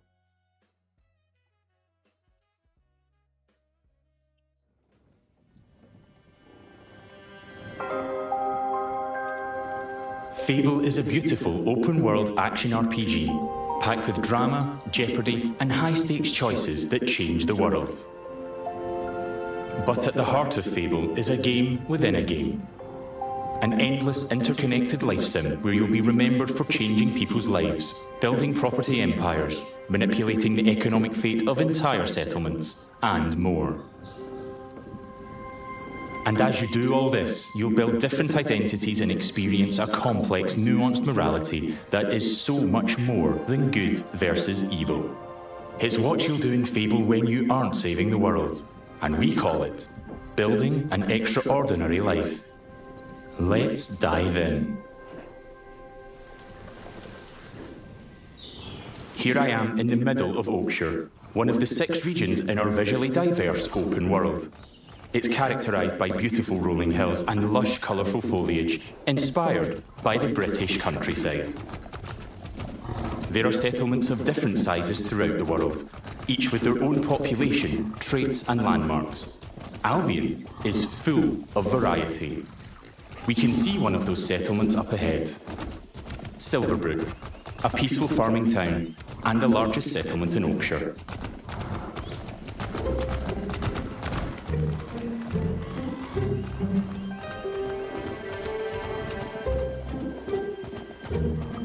Silverbrook is all about farming, so it has an almost unhealthy obsession with vegetables, which can be seen in every detail of the environment.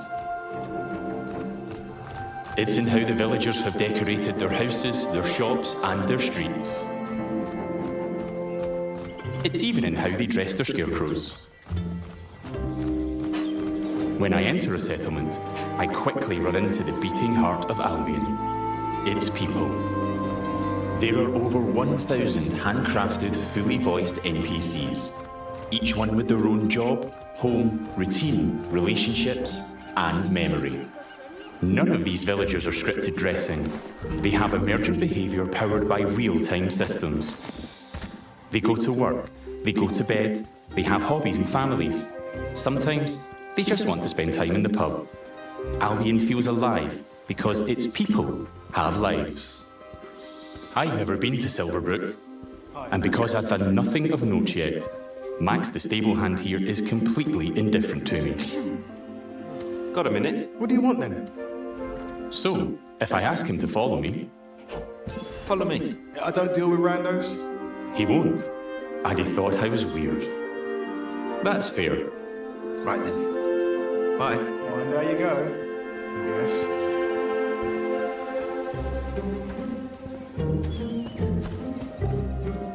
In the story, I'm here investigating if there's a connection between Isabel, the powerful red-cloaked hero I'm pursuing, and the strange magical incidents being reported in Silverbrook.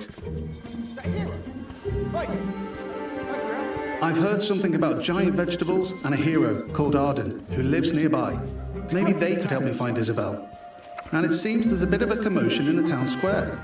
Let's see what's going on. Someone needs to tell this little brat what's what. Oh, hero, can you do me a favour and get this bloody kid away from me? No! I won't let you kill Colin! Hero! You have to stop him! Look, kid, I'm a butcher, and Colin's just a pig. Do I need to spell it out? But I'm not like all the other pigs, am I, John? Oh, Look, I am not having this conversation with you again, Colin. Did I just understand that pig? Oh, yeah, the novelty wears off after a bit, trust me. Colin's special! Please. We can eat something else at this little travel feast.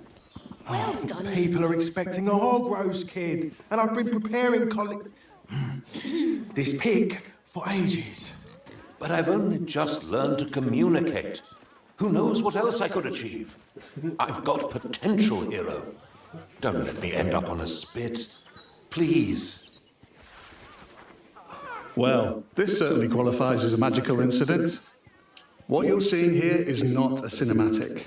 It's just one of the hundreds of story conversations in our game. We have over 2 hours of high-quality, performance-captured cinematics, just like the ones you've seen in our trailers. But in these conversations, you'll make hundreds of branching dialogue choices that change what happens and how people feel about you. It's important to note that every choice has a consequence. It's up to me if Colin lives or dies, and I think he should live. I mean, come on, he's a talking pig. Let the pig live. Yes! Thanks, hero. I knew you'd understand.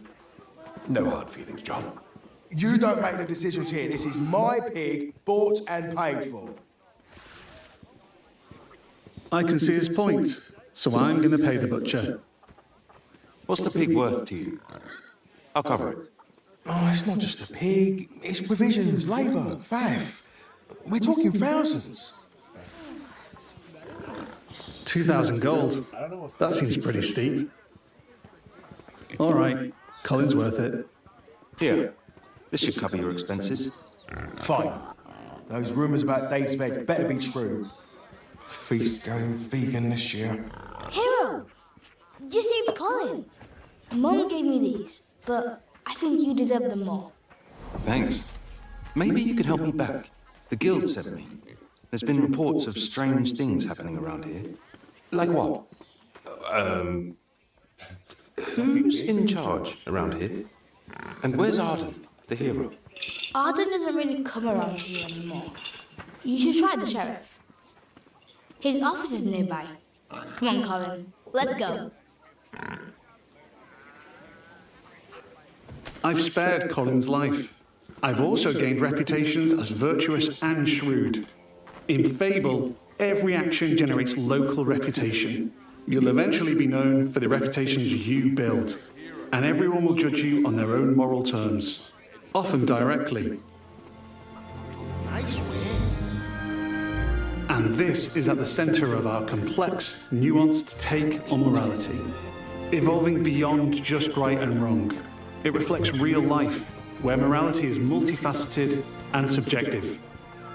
One person's good is another person's evil. Even being merciful will divide opinion. Let's chat to some other folks and see what they think about me. Hello there. Hey, you're that hero. This is Jack the Beggar. He's a commoner who's unemployed right now. Which is a shame, given he's a hard-working sort of person. On the right is how he feels about me. Jack likes my virtuous reputation and thinks I'm principled.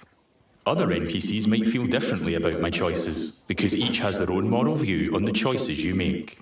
There are lots of ways to interact with NPCs. I'm going to give some gold to Jack, because he seems nice, and he's a bit down on his luck. For you. I hope it helps. Oh, this is going straight in my pocket. Cheers. He was grateful for that, and he felt I was being kind. Let's give him a bit more. Here. Don't spend it all at once. This takes the edge off. Thank you. That made an impact. I've gained a reputation for being kind, and I'm known for it across Silverbrook. Everything you do has a consequence. Let's leave Jack. So long. You're like a breath of fresh air, you know? I do like Jack, though. Maybe I should buy him a gift. There are lots of shops with different stock across Albion. Let's go to the general store across the street to see what they have. Every business has NPCs working in them as part of their daily life. Just like Megan here. This is some quality stuff. Welcome, hero. What can I do for you? Doing my deal to save Colin gave me a shrewd reputation, and Megan here is a fan. She's an ambitious commoner, and she thinks I'm savvy because of my earlier deal-making. Every NPC has unique characteristics driving who they are and what they think of you. You know what? Forget Jack. He's dead to me. I'm going to try flirting with Megan. Phew. Is it hot around here, or is it just you? Well, aren't you confident? Between you and me, I've always wanted to swoon. That went well. Megan thinks I'm charming and flirty, and I've started to build a reputation for it in Silverbrook. Let's ask her out on a date. Do you want to grab a drink or something? Would you believe you're almost what I'm looking for? Clearly she's interested, but I'm not worthy of her time just yet. She wants to date an entrepreneur who owns their own home and only wears fancy clothes. They're high standards. She is ambitious after all. All right, I'm invested in taking Megan on a date. Let's go. I'll be back, I'm sure. You have a smashing day. First, I'll need to buy a business to get a reputation as an entrepreneur. In Fable, I can literally buy any business. I could buy that bakery across the street, or around the corner, I could buy one of the stalls. But you know what? I think I like the pub, the Silver Trough. It's simple to buy a property, interact with the deed outside the front door to see income, price, and the number of people employed there. To be honest, I've always wanted to own a pub, so let's buy it. Maybe this is the start of my business empire. I'm a proud new pub owner.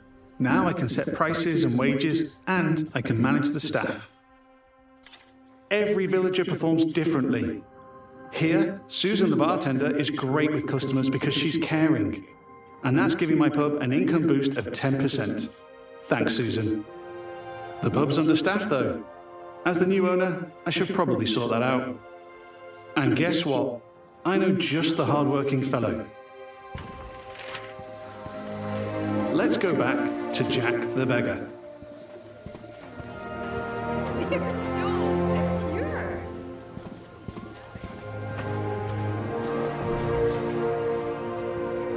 I've also gained reputations as an entrepreneur and as rich, because I bought the pub and it cost me a ton of gold.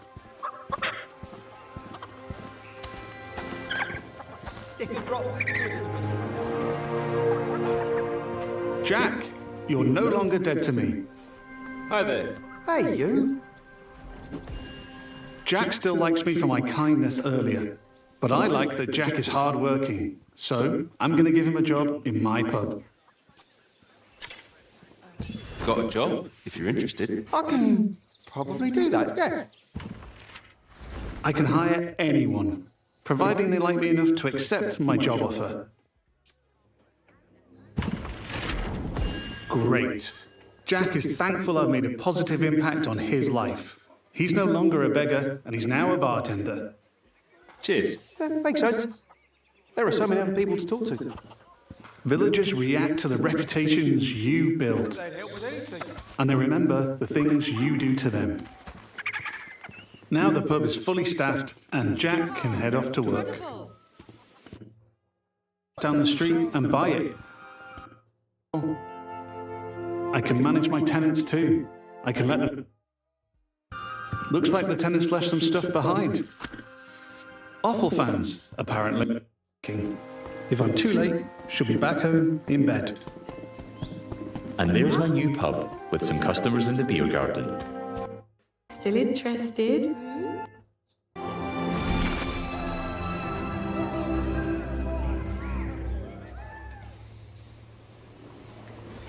Looks like it went well. That was quite the date, hero. Loved it. Hey, you. Oh, hero. That date was just brill. Megan found me quite charming. I'd like to make things official, so I'll ask her to be in a relationship with me. So what do you say? Ready for something more? And what a lovely couple we'll make. Whatever comes next, I'm with you. It's official. That's not the end, though. I could build this relationship a lot more. We could get married, which comes with its own set of goals. We could move into my house and start a family. And I can even hire her for one of my businesses. Things could go the other way, too. I could break up with Megan, or divorce her in future. Or I might make choices that make her divorce me. There's lots of ways I could change her life, and she'll remember. But we've seen enough romance for now. Bye, Megan. I have to go. But you're welcome to watch me leave. You have a lovely time, sweetheart. Before we go, I've only really demonstrated what it's like being an upstanding citizen in Silverbrook. Our game is one full of contrast, though. Modest. Yeah, I like it. Where I decide the kind of hero I want to be. So let's briefly explore what it's like if I'm not so nice. Hi, Susan. Nose to the grindstone. Love to see you. Lovely to see you, boss. Sorry, Susan. You're fired. Yeah. You're fired. Sorry. You're gonna regret that, swine. She's not happy about that, and she thinks I'm being heartless. But because infable morality is subjective and varies from person to person, not everybody will have a problem with that. There might even be someone who fancies me, because I'm heartless. Villagers also react to my physical actions. If I start firing arrows around the place, they'll start to perceive me as reckless.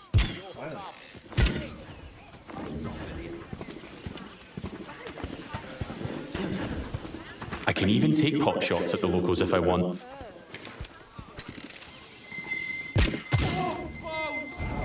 And now I've gone too far, but I'm in the mood for a fight.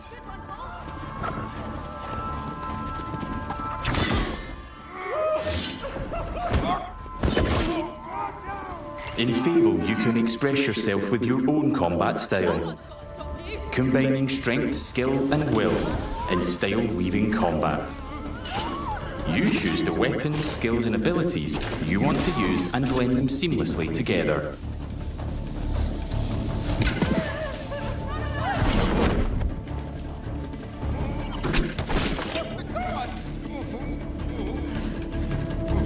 Stay still, please.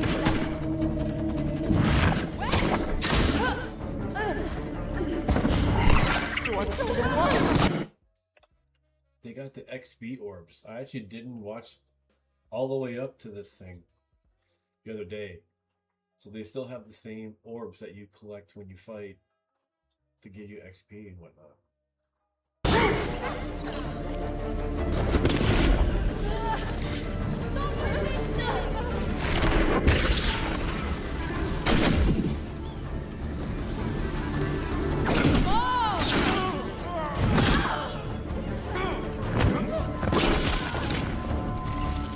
I'm putting up a fight. but backup will keep on coming until I leave Silverbrook. Peacefully or not. I think a tactical retreat is probably for the best. Now I have a bounty on my head which will grow with more crime. I can immediately pay it, or pay a reduced fine, if I spend long enough out of town. My reputations don't disappear with my bounty though. Once I'm known as a killer and a criminal, it'll stick with me until I put in the work to change what people think. Or until I've made an expensive visit to the town crier. Because the people in Albion remember what you do.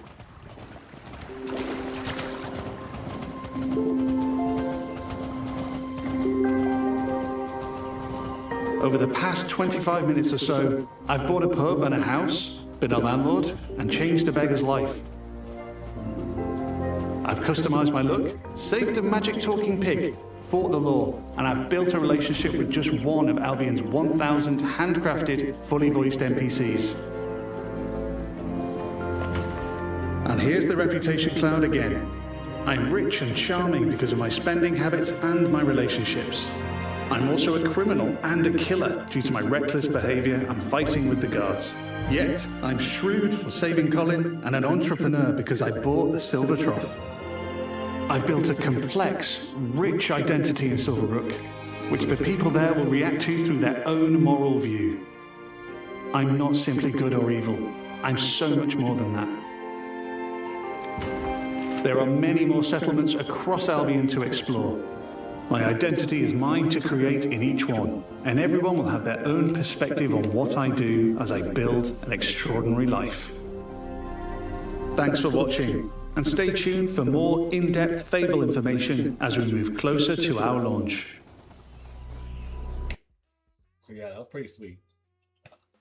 That was great, though. All the social type stuff that you could do, or owning and buying land and buildings and marrying and bringing up people, that's all in the older games too. So I'm like, okay, you can do that, but I wanted to see more of the combat. Like right here, you could see that the camera doesn't stay as close when you get into combat like it was showing in earlier trailers. But I wonder if you can adjust the camera. But I'm wondering if they're still using the same kind of control scheme as the other games, which I liked, where every button was like, one button was magic, one was melee, and one was like ranged. So it was just an easy way to do it, and then A was like, you know, your button for everything else. So are they going to keep that same control style?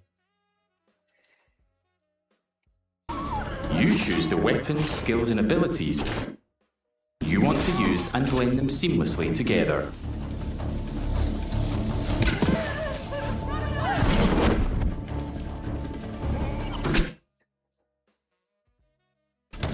Like something, she just used some kind of floaty power on them, and it's being refilled right there. There's a flame attack, but they never used it. Stay still, please.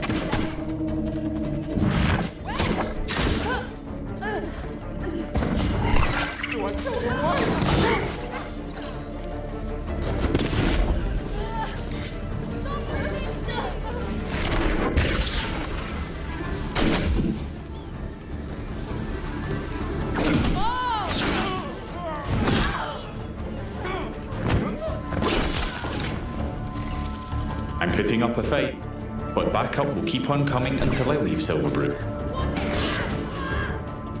Peacefully or not. I think a tactical retreat is probably for the best. Now I have a bounty on my head which will grow with more crime. I can immediately pay it, or pay a reduced fine, if I spend long enough out of town. My reputations don't disappear with my bounty though.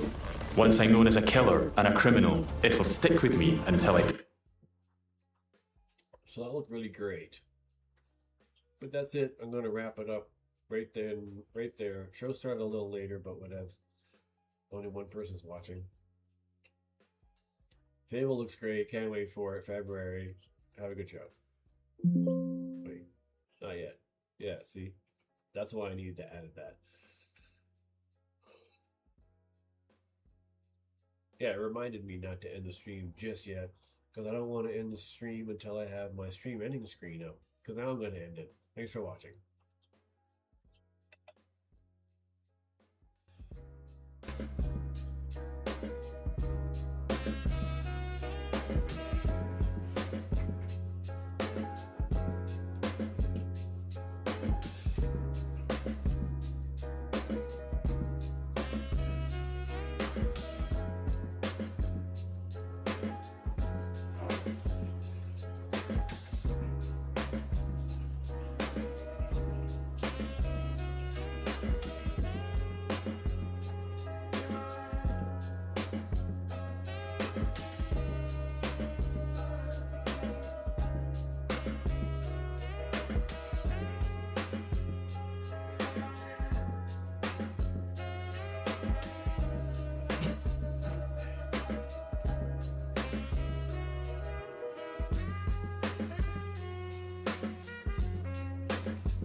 There.